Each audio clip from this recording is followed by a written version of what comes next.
Pour démarrer, on a aussi fait souvent référence aux Pays-Bas. Et donc, j'aurai le plaisir d'accueillir notre grand témoin, Stijn van Steren, qui va rejoindre la tribune, qui a une carrière de diplomate et sportif. Il est hollandais, il est grand, c'est tout à fait logique. Mais surtout, il est passionné, bien sûr, par le vélo. Il milite pour le vélo, il milite pour une France cyclable. Et donc, on va le laisser nous raconter, en fin de compte, pourquoi c'est si bien. Parce qu'on dit tout le temps, il n'y a que des bénéfices, il y a peut-être aussi quelques risques, il y a peut-être aussi quelques problèmes. Et puis, il y a quelques verbatims qui sont donnés, qui sont extraits d'ailleurs de son livre. Le vélo, c'est pour s'amuser. Le vélo, oui, c'est facile, c'est pour griller les feux rouges. Le vélo, non, c'est culturel. Ça ne marchera jamais en France. Et puis, en fait, le vélo, c'est surtout très dangereux. Non, c'est pas vrai. Pour un Néerlandais, c'est une hérésie. Ça marche tout seul. Alors, effectivement, c'est une évidence. Bonjour, Mesdames les ministres, merci beaucoup pour cette invitation et cette introduction. Je suis très heureux d'être là. Vous m'avez tellement boosté que j'ai voulu me créer un petit défi de mobilité active en montant directement sur ce podium. Alors, je vais vous parler de la réussite. Voilà, j'ai trouvé un autre angle plutôt que de parler des pistes cyclables, comme toujours. Le suivant. Voilà. Alors, c'est quoi la réussite pour tous et pour toutes? La réussite, c'est l'autonomie, évidemment. C'est cette capacité à se tenir debout déjà, à être capable de trouver son équilibre et de le garder. Et aussi, à chaque instant de sa vie, de prendre la bonne décision. Parce que c'est quoi la vie? C'est une série d'événements qui ne sont pas prévisibles, où il faut réagir, où il faut trouver la bonne réponse. Suivant. Alors, il y a une école pour ça en France, parce que j'ai trouvé aussi de l'inspiration en France. C'est l'école des hautes études commerciales, HEC, qui apprend à toujours prendre les bonnes décisions. Et le slogan, c'est celui-là, c'est apprendre à oser. Alors je l'aime beaucoup, sauf qu'il vient trop tard dans la vie. Parce que ce n'est pas à l'âge adulte que vous allez apprendre à toujours prendre les bonnes décisions et à oser, à prendre des risques et à se rattraper. Ça s'apprend dès l'enfance. Et je vais vous le montrer. Suivant. Voilà la réussite dans l'enfance. Là, vous voyez un petit enfant, une fille, qui apprend à faire du vélo avec son parent. C'est grâce à la confiance de son père qu'elle arrive à faire exactement ce que font les élèves de HEC, c'est-à-dire apprendre à oser, se lancer, à perdre son équilibre, à le rattraper. C'est magnifique, non? Voilà, et c'est ça que vous apprenez très très tôt dans la vie. Pourquoi elle arrive à le faire? Parce que c'est un enfant. Parce qu'elle est tôt dans sa vie, et les enfants, ils n'ont pas peur de tomber. Voilà, ils peuvent tomber, ils se relèvent. Les enfants osent. Les enfants n'ont pas encore peur du regard de l'autre, donc peuvent aller très très vite. C'est pour ça que les enfants apprennent très vite à apprendre une langue, par exemple, parce qu'ils font blablabla, et ne se posent pas la question, est-ce que j'ai choisi les bons mots? Ils apprennent, ils osent apprendre tout naturellement. C'est pour ça que je pense que ce slogan de HEC, en fait, apprendre à oser, devrait être collé sur toutes les écoles élémentaires et primaires de France, sur toutes les crèches, sur tous les parkings à vélo. Parce que je pense que la réussite du vélo, que vous voyez là, cette image, préfigure toutes les réussites qui suivront dans la vie. Pourquoi? Parce qu'un enfant qui prend le guidon de son petit vélo, il prend le guidon de sa vie. Il apprend à décider d'aller à droite ou à gauche. Il sent instinctivement que c'est lui qui décide et pas le parent derrière le volant. C'est ça qu'on peut donner avec le vélo.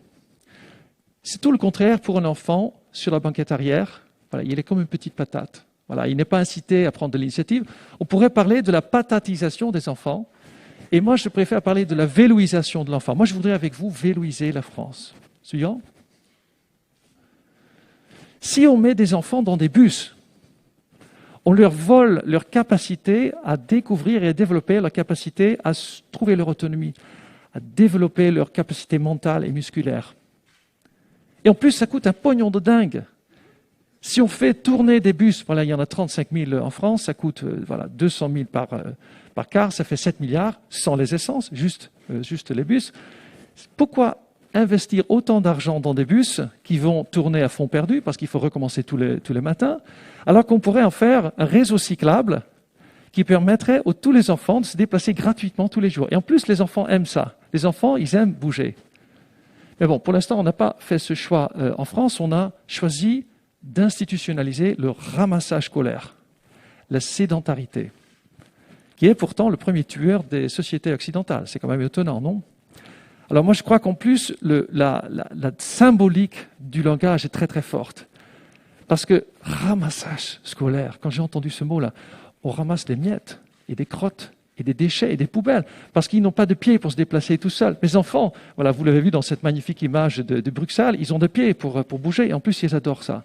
Pourquoi ne pas investir de l'argent dans ça? Voilà. Je sens que le mouvement est en train de venir, grâce à nous tous. Suivant. Jacques Brel, il a dit, j'aime beaucoup Jacques Brel, jusqu'à 12 ans, on fabrique nos rêves. Et après, on passe toute sa vie à courir après. Moi, je crois que le vélo, c'est cet outil qui permet aux enfants, très tôt, de développer cette capacité à réaliser ses rêves. Suivant. Aux Pays-Bas, on va très loin dans cette philosophie de l'autonomie et de la mise à l'épreuve. Dès 6 ans, on jette les enfants à l'eau tout habillés pour qu'ils se testent. Et j'ai décrit ça dans mon livre, voilà, pourquoi pas le vélo, pour expliquer ça. Et ça, c'est le passage dans mon livre qui a le plus choqué les lecteurs et les lectrices français. Alors que c'est le plus beau cadeau qu'on puisse donner à un enfant, de lui permettre de se tester, de dépasser ses peurs, d'oser apprendre, justement. Suivant. Réussir, c'est quoi? C'est très simple, c'est être heureux. Si vous êtes heureux et heureuse, vous avez réussi. Et il se trouve que les enfants néerlandais sont les enfants les plus heureux du monde selon un rapport de l'ONU. Pourquoi? Parce que le bonheur, ce n'est pas qu'une question de santé ou d'argent ou de relations humaines, c'est aussi une question de liberté. M. Taquet l'a dit, c'est une question de liberté de déplacement. Si vous donnez à un enfant entre 5 et 18 ans un vélo qui lui permet d'aller partout dans les métropoles, d'aller vraiment de porte à porte, vous lui donnez une liberté extraordinaire. C'est un souffle, c'est un bol d'oxygène, c'est un stimulateur incroyable. Voilà, ça explique en partie ce bonheur. Ce n'est pas ces petites voiturettes-là qu'on donne aux enfants qui vont devenir son véhicule. Non, non, ça s'arrête tout de suite. Après, il faut qu'il attende 18 ans, qu'il ait de l'argent, qu'il ait envie de s'investir là-dedans. Suivant.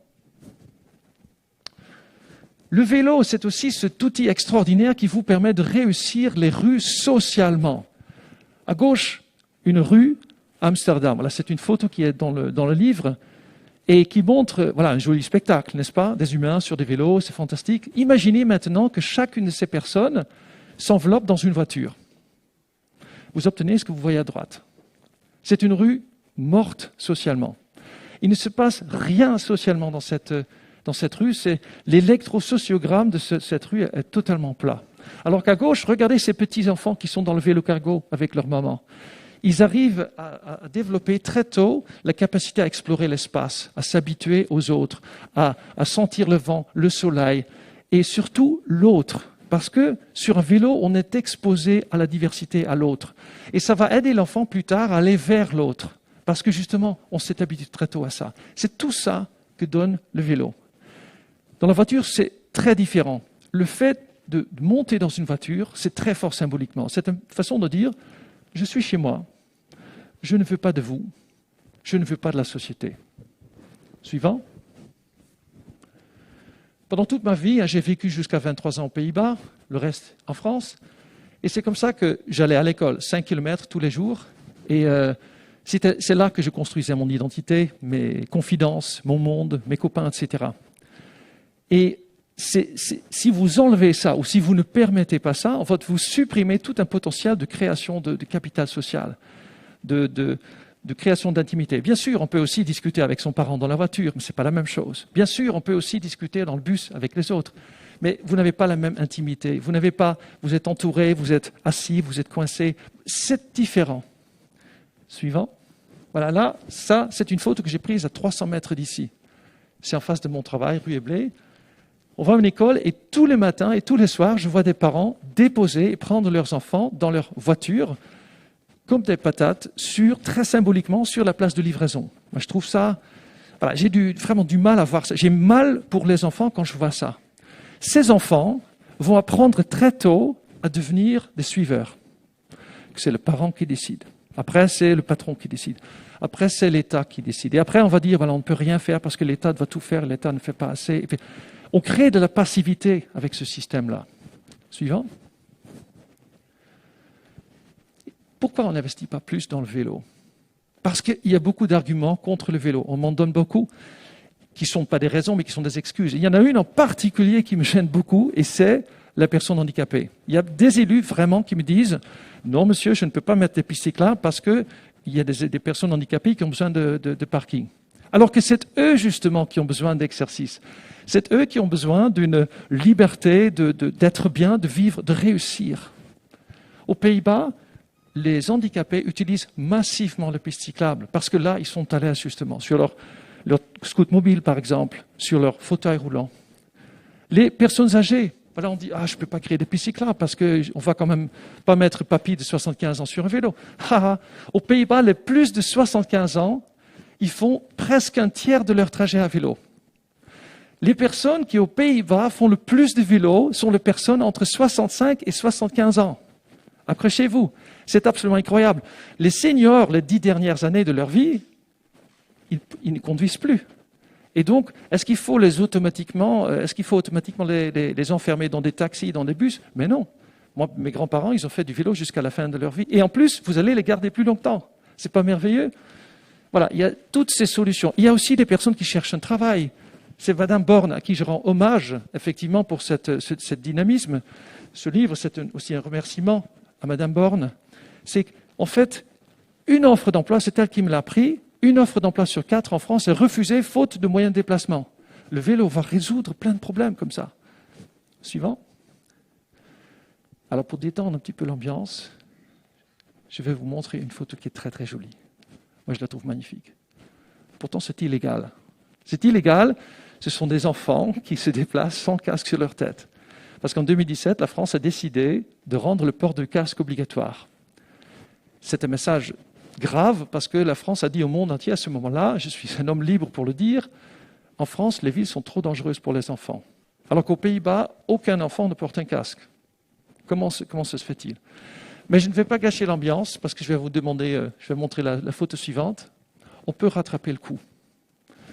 Parce que là, je vous montre une autre belle photo d'une personne en fauteuil sur une piste cyclable sur la rue de Rivoli. C'est une évidence. Voilà, on ne va pas le mettre avec les voitures à côté quand même. On ne va pas non plus le laisser se débrouiller avec les piétons et les poteaux sur le trottoir. Et pourtant, ça aussi, c'est illégal. Le code de la route interdit à une personne en fauteuil de rouler sur une piste cyclable. Avec les voitures, il n'y a pas de problème. Mais sur la piste cyclable, c'est un problème. Moi, ce que je vous propose, c'est 2 choses.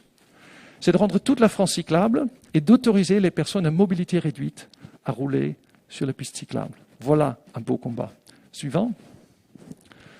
Et pour terminer, je vais vous motiver, parce que je ne vais pas vous dire, voilà, il y a ça qui ne va pas, il y a ça qui ne va pas, il y a ça qui va. C'est possible. Regardez à gauche. C'est le musée national des Pays-Bas dans les années 70, le Rijksmuseum, qui était traversé par une autoroute urbaine.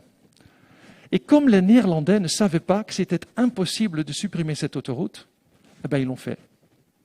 Et à la place, ils ont mis une pelouse et une piste cyclable qui traverse ce musée. On ne peut pas passer par la voiture. Suivant. Ça, c'est l'équivalent français. C'est le Louvre qui, lui aussi, est traversé par une autoroute urbaine. Et oui, c'est possible de transformer cet espace en un espace pour des personnes à mobilité réduite, pour des enfants sur un vélo, pour des seniors à vélo. C'est possible. Mais à une condition, que le vélo ne soit plus que le seul sujet du ministre des Transports et du ministre de la Transition écologique. Si vous tous, vous 4, vous ministres du sport, de l'autonomie, de la santé, secrétaire d'État à l'enfance et à la famille, si vous poussez à fond avec Olivier Schneider, qui est dans la salle, qui représente la société citoyenne, si vous poussez à fond le vélo, demain en France, tout le monde pourra réussir et apprendre à oser, et pas seulement les élèves de HEC. Merci beaucoup.